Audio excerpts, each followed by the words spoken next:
你好，本視頻將引導你完成如何從你的屬會中刪除會員。一旦登錄 Lion Portal， 從主頁中選擇 My Club。如果你有權限移除成員，你將在頁面的右側看到管理屬會成員按鈕，選擇該按鈕繼續，你將看到可用的選項來管理屬會成員。選擇移除成員，選擇你希望移除的成員。如果成員名單較長，你也可以使用頂部的搜索欄按姓名搜索。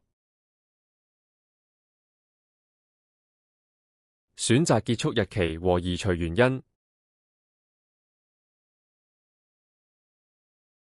如果你有其他詳細信息，可以在此添加，然後選擇保存。你將在頁面頂部看到一個綠色的確認欄，然後頁面刷新，讓你查看剛剛移除的成員。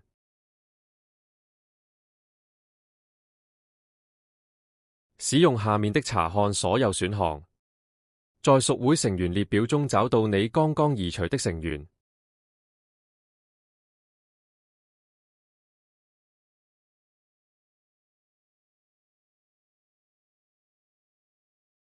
刪除會員操作現已完成，謝謝。